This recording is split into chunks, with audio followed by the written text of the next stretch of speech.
जो भी मनुष्य अपने जीवन आध्यात्मिक ज्ञान के चरणों के लिए दृढ़ संकल्प में स्थिर है, वह सामान्य रूप से संकटों के आक्रमण को सहन कर सकते हैं और निश्चित रूप से खुशियां और मुक्ति पाने के पात्र हैं। दोस्तों, आज मैं आपको भगवान श्री कृष्ण के अनमोल वचनों के बारे में बताने जा रहा हूं। यदि आप इन अनमोल वचनों को अपनी जिंदगी में उतारे तो आपकी सोच बदल सकती है और अपनी जिंदगी को बेहतर बना सकते हैं। भगवान श्री कृष्ण के बारे में हम सब ने सुना है और कई बार पढ़ा है कि भगवान श्री कृष्ण को 108 नामों से जाना जाता है। भगवान श्री कृष्ण अलग अलग स्थानों में अलग अलग नामों से जाने जाते हैं। भगवान श्री कृष्ण के पिता का नाम वसुदेव था, इन्हें आजीवन वासुदेव के नाम से जाना गया था। तो चलिए उन अनमोल वचनों के बारे जानते हैं। शांति से भी दुखों का अंत हो जाता है और शांतचित्त मनुष्य की बुद्धि शीघ्र ही स्थिर होकर परमात्मा से युक्त हो जाती है। तुम व्यर्थ की चिंता करते हो, किससे व्यर्थ में डरते हो? कौन तुम्हें मार सकता है? आत्मा ना पैदा होती है न मरती है, का फल मिलता है। इस जीवन में ना कुछ खोता है ना व्यर्थ होता है। विषयों का चिंतन करने से विषयों की आसक्ति होती है, आसक्ति से इच्छा उत्पन्न होती है और इच्छा से क्रोध होता है, क्रोध से सम्मोहन और अविवेक उत्पन्न होता है।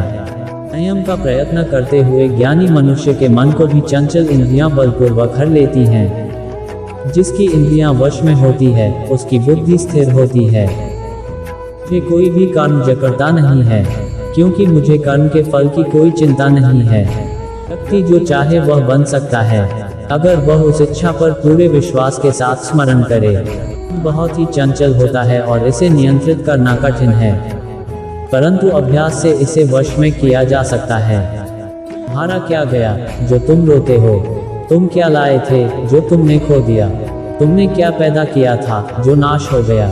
न तुम कुछ लेकर आए, जो लिया यही से लिया, जो दिया यही पर दिया, जो लिया इसी ईश्वर से लिया, जो दिया इसी को दिया। जो मन को नियंत्रित नहीं करते उनके लिए यह शत्रु के समान कार्य करता है। खाली हाथ आए और खाली हाथ वापस चले। जो आज तुम्हारा है कल और किसी का या परसों किसी और का होगा। तुम इसे अपना समझकर मग्न हो रहे हो। सुख दुख, लाभ हानि और जीत हार की चिंता ना करके मनुष्य को अपनी शक्ति के अनुसार कर्तव्य कर्म करना चाहिए। ऐसे भाव से कर्म करने पर मनुष्य को पाप नहीं लगता। जो हुआ वह अच्छा हुआ, जो हो रहा है वह अच्छा हो रहा है, जो होगा वह भी अच्छा ही होगा। तुम भूख का पश्चाताप ना करो, भविष्य की चिंता ना करो। वर्तमान चल रहा है। क्रोध से भ्रम पैदा होता है, भ्रम से बुद्धि व्यग्र होती है। जब बुद्धि व्यग्र होती है तब तर्क नष्ट हो जाता है। जब तर्क नष्ट होता है तब व्यक्ति का पतन हो जाता है। सम्मानित व्यक्ति के लिए अपमान मृत्यु से भी बढ़कर है। सभी प्राणी जन्म से पहले अप्रकट थे और मृत्यु के बाद फिर अप्रकट हो जाएंगे, लेकिन जन्म और मृत्यु के बीच प्रकट दिखते हैं। फिर इसमें सोचने की क्या बात है?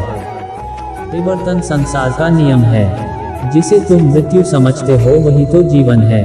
एक क्षण में तुम करोड़ों के स्वामी बन जाते हो, दूसरे चरण में तुम दरिद्र हो जाते हो।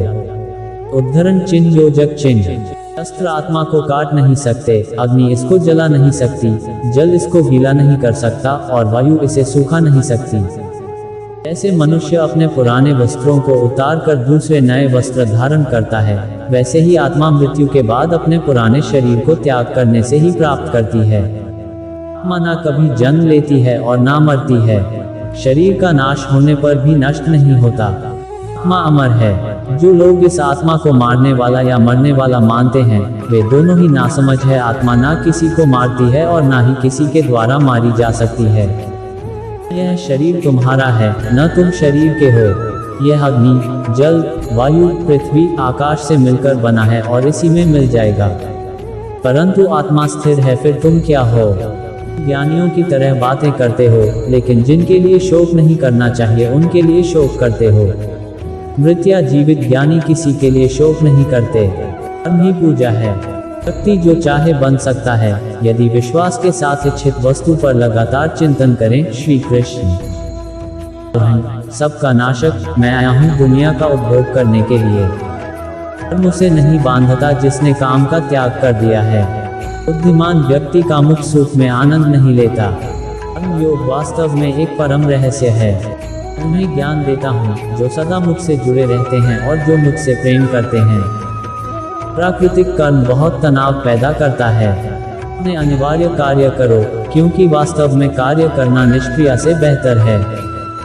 सभी प्राणियों की हृदय में विद्यमान है। मान केवल पहले से मौजूद चीजों का प्रक्षेपण है।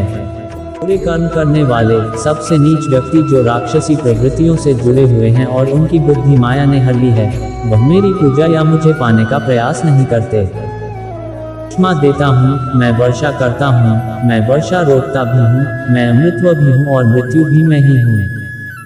जो इस लोक में अपने काम की सफलता की कामना रखते हैं, वे देवताओं की पूजा करें। इंद्रियों की दुनिया में कल्पना सुखों की शुरुआत है और अंत भी, जो दुख को जन्म देता है। करुणा द्वारा निर्देशित सभी कार्य ध्यान से करो। सदैव संदेह करने वाले व्यक्ति के लिए प्रसन्नता ना इस लोक में है ना ही कहीं और। किसी और का काम पूर्णता करने से कहीं अच्छा है कि अपना करे, भले ही उसे अपूर्णता का साथ करना पड़े। व्यक्ति का विश्वास उसकी प्रकृति के अनुसार होता है। जो ज्ञान और कर्म को एक रूप में देखता है, वही सही मायने में देखता है।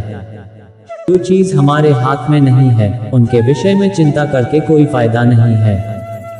तो कार्य में निष्क्रियता और निष्क्रियता में कार्य देखता है, वह एक बुद्धिमान व्यक्ति है।